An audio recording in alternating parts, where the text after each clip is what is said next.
کانپور بھارتی ریاست اتر پردیش کا مشہور اور قدیم شہر ہے۔ یہ شہر قیام پاکستان سے پہلے چمڑے اور سوتی کپڑے کی وجہ سے پورے ہندوستان میں مشہور تھا۔ انگریز نے 1876 میں کانپور میں ہندوستان کی پہلی وول مل لگائی اور یہ چمڑے اور کاٹن کے ساتھ وول کی سب سے بڑی منڈی بھی بن گیا۔ لالا کملا پت کا تعلق اسی شہر سے تھا۔ وہ کپاس کا بیوپاری تھا۔ اس نے انگریزوں کو دیکھتے ہوئے 1888 میں جے کے آرگنائزیشن کے نام سے کاٹن اور وول کی کمپنی بنا لی۔ جے اس نے اپنے والد جگی لال سنگھانیہ سے لیا تھا اور کے اس کے اپنے نام کملا کا پہلا حرف تھا۔ یہ کمپنی کامیاب ہو گئی۔ کانپور، دلی اور ممبئی میں کمپنی کے دفتر کھلے اور یہ دھڑا دھڑ روپیہ کمانے لگے۔ لالا کیلاش پت سنگھانیہ کملا پت کا بیٹا تھا۔ بیٹا کاروبار میں آیا اور اس نے کاٹن اور وول کی تجارت تک محدود کمپنی کو سیمنٹ، ٹائر، کاغذ، ڈیری اور انجینئرنگ کے سامان تک پھیلا دیا۔ 1925 تک جے کے آرگنائزیشن کے ملازمین کی تعداد 50,000 ہو گئی اور یہ ہندوستان کا سب سے بڑا گروپ بن گیا۔ لالا کیلاش پت نے بعد ازاں جے کے آرگنائزیشن کو ریمنڈ گروپ میں تبدیل کر دیا اور گروپ نے کپڑے، گارمنٹس، ڈیزائنر ویئرز اور وول میں اجارہ داری قائم کر لی۔ جے پت سنگھانیہ خاندان کی تیسری نسل تھی۔ یہ آیا اور اس نے ریمنڈ گروپ کو بھارت کے 380 شہروں تک پھیلا دیا۔ اس نے ملک میں 1100 ایگزیکٹو سٹورز اور 20,000 سیل پوائنٹس بھی بنا دیے۔ گروپ کا کاروبار دنیا کے 55 ملکوں تک پھیل گیا اور یہ دنیا میں ٹیکسٹائل کا پاور ہاؤس بھی بن گیا۔ یوں وجے پت سنگھانیہ بھارت کے امیر ترین افراد میں شمار ہونے لگا۔ یہ اربوں ڈالر کا مالک تھا۔ وجے پت سنگھانیہ نوجوانوں کی صلاحیتوں پر یقین رکھنے والا شخص تھا۔ اس نے 2007 میں اپنا سارا کاروبار اپنے بیٹے گوتم سنگھانیہ کے حوالے کر دیا۔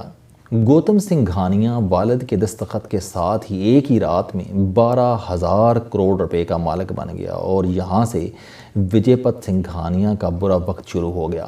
وہ بیٹا جو اپنی چھوٹی چھوٹی ضرورتوں کے لیے باپ کے جوتے اٹھانے کے لیے تیار رہتا تھا، اس نے آنکھیں ماتھے پر رکھنا شروع کر دیں۔ مالابار ہل ایریا میں 36 منزلہ سنگھانیہ ہاؤس تھا۔ وجے پت کا اس میں خوبصورت ایگزیکٹو اپارٹمنٹ تھا۔ یہ اپارٹمنٹ بیٹے نے والد کے نام کرنا تھا لیکن بیٹا مکر گیا۔ وجے پت کی اپنی کمپنی کے لوگ آئے اور اسے اس اپارٹمنٹ سے بے دخل کر دیا۔ وجے پت شیئرز کی ٹرانسفر کے باوجود گروپ کا چیئرمین تھا۔ بیٹے نے ڈائریکٹرز کے ساتھ مل کر باپ کو چیئرمین شپ سے بھی ہٹوا دیا۔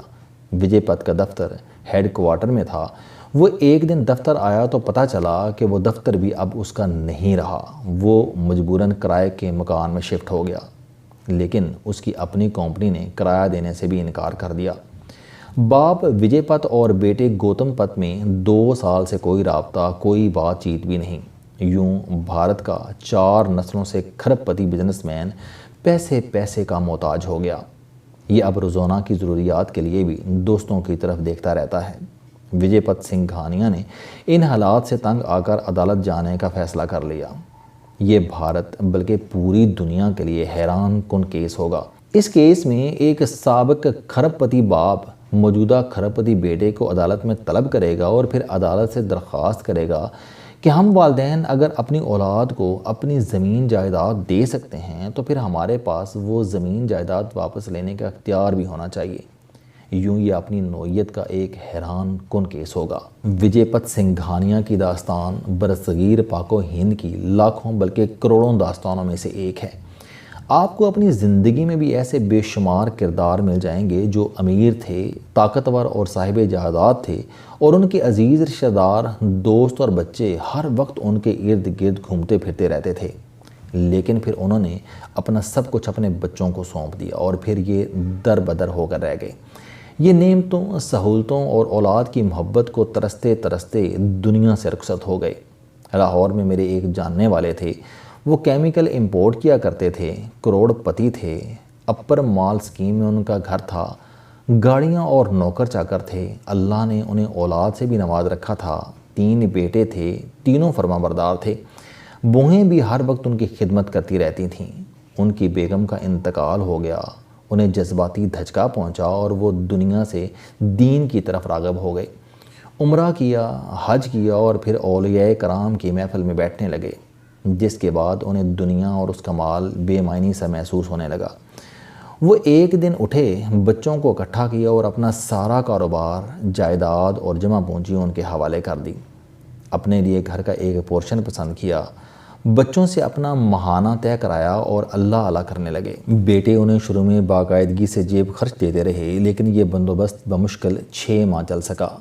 پہلے جیب خرچ بند ہوا، پھر ایک بیٹا دوسرے بیٹے اور دوسرا تیسرے بیٹے پر ڈالنے لگا، پھر والد کے پورشن میں مہمان ٹھہرائے جانے لگے اور آخر میں تینوں بیٹوں نے والد کو تنہا چھوڑ دیا۔ وہ صاحب بے بسی اور عسرت کے عالم میں انتقال کر گئے۔ یہ ایک ماڈل تھا، اب آپ دوسرا ماڈل بھی ملاحظہ کیجئے۔ میرے عزیز دوست فیضان عارف یورپ کے کسی ملک میں کسی پاکستانی سے ملاقات کے لیے گئے۔ وہ صاحب بزرگ تھے اور پورے خاندان کا نیوکلیس تھے۔ ان کے بیٹے، بیٹیاں، بہویں اور داماد بھی ان کا احترام کرتے تھے، اور نواسے نواسیاں اور پوتے پوتیاں بھی۔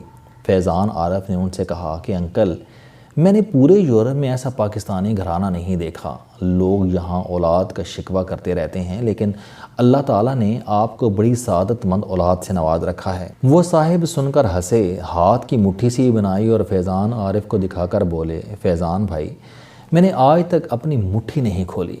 فیضان نے کہا کہ میں سمجھا نہیں۔ وہ بولے کہ میں نے زندگی میں جو کچھ بھی کمایا اپنے پاس رکھا، میں بچوں کو صرف ضرورت کے مطابق پیسہ دیتا ہوں، چنانچہ یہ میرا احترام کرتے ہیں۔ میں آج اپنی مٹھی کھول دوں تو میں کشکول بن کر رہ جاؤں گا۔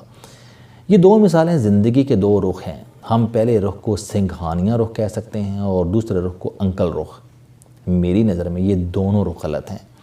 ہم سنگھانیہ فارمولے کے تحت اپنا سب کچھ اولاد کے حوالے کر کے دربدر ہو جاتے ہیں، اور ہم انکل فارمولے پر عمل کر کے اپنی اولاد کی نظروں میں بے توقیر ہو جاتے ہیں۔ اولاد ہم سے اصل محبت نہیں کرتی۔ ہمارے بچے لالچ یا خوف کی وجہ سے ہمارا احترام کرتے ہیں، چنانچہ یہ دونوں فارمولے غلط ہیں۔ قدرت نے ان دونوں کے درمیان بھی ایک راستہ رکھا ہوا ہے، اور وہ راستہ مجھے کراچی کی ایک میمن فیملی نے دکھایا تھا۔ کراچی کے زیادہ تر میمن اپنے بچوں کو الگ الگ کاروبار کرا دیتے ہیں۔ یہ کاروبار الگ بھی ہوتا ہے اور فیملی کے ساتھ بھی۔ بچے والد کی کمپنی، فیکٹری یا دکان کو مال سپلائی کرتے ہیں یا اس سے خرید لیتے ہیں، لیکن پورا منافع ان کا ہوتا ہے، اور یوں یہ ساتھ بھی ہوتے ہیں اور الگ بھی۔ دوسرا فیملی اگر امیر ہو تو یہ لوگ زیادہ زمین خرید کر ایک دوسرے کے ساتھ ساتھ گھر بنا لیتے ہیں۔ گھر الگ الگ ہوتے ہیں لیکن پارکنگ اور صحن ایک ہوتا ہے۔ والدین اس احاطے میں درمیان میں رہتے ہیں۔ یہ لوگ اگر زمین نہ خرید سکیں تو یہ اپنے گھر کو مختلف پورشن میں تقسیم کر دیتے ہیں۔ والدین نچلی منزل میں رہتے ہیں اور بچے بالترتیب اوپر۔ والدین اپنا مرکزی کاروبار مرنے تک اپنے ہاتھ میں رکھتے ہیں۔ کاروبار اور جائیداد ان کے انتقال کے بعد تقسیم ہوتی ہے۔ چنانچہ یوں والدین اور بچوں کے درمیان محبت اور احترام دونوں رشتے قائم رہتے ہیں۔ ملازم پیشہ میمن بھی اپنے گھر کے مختلف حصے بچوں کو دے دیتے ہیں، لیکن یہ گھر ٹرانسفر نہیں کرتے۔ یہ مٹھی کو آدھا بند اور آدھا کھلا رکھتے ہیں۔ میرا خیال ہے کہ یہ فارمولہ زیادہ بہتر ہے۔ آپ سنگھانیہ کی طرح اپنی پوری مٹھی کھول کر دربدر بھی نہ ہوں، اور آپ فیضان عارف کے دوست انکل کی طرح اپنی مٹھی مکمل بند رکھ کر بچوں کے دل میں خوف بھی پیدا نہ کریں۔ آپ آدھی مٹھی کھول دیں، اپنی کمائی کا آدھا حصہ بچوں کو دے دیں اور آدھا بچا کر رکھیں۔ آپ اپنا آدھا حصہ جی بھر کر خرچ کریں۔ اپنے آرام، اپنے علاج اور اپنی خواہشوں کی تکمیل میں کوئی کسر نہ چھوڑیں۔ آپ دنیا سے خوش رخصت ہوں گے، ورنہ دوسری صورت میں آپ سنگھانیہ کی طرح اپنی اولاد کے سامنے محتاج ہو جائیں گے، یا پھر آپ کی اولاد آپ کے مرنے کا انتظار کرے گی، اور یوں یہ دنیا، یہ زندگی آپ کے لیے عذاب ہو جائے گی۔ السلام علیکم۔ آپ سٹوڈنٹ ہیں، کوئی جاب کرتے ہیں، کاروبار کرتے ہیں، یا پھر آپ گھریلو زندگی گزار رہے ہیں۔ اگر آپ اپنی زندگی کو بدلنا چاہتے ہیں تو اس چینل علم دوستی پر آپ زندگی میں کامیابی کے لیے جاوید چوہری صاحب کے موٹیویشنل، سوشل، سیلف ڈسکوری سے ریلیٹڈ اور صحت سے متعلق بے شمار کالم سن سکتے ہیں۔ میرا دعویٰ ہے کہ یہ چینل آپ کی زندگی بدل دے گا۔ اس چینل کا مقصد اچھی باتیں معاشرے میں پھیلانا ہے، اور اچھی بات کو دوسروں تک پہنچانا صدقہ جاریہ ہے۔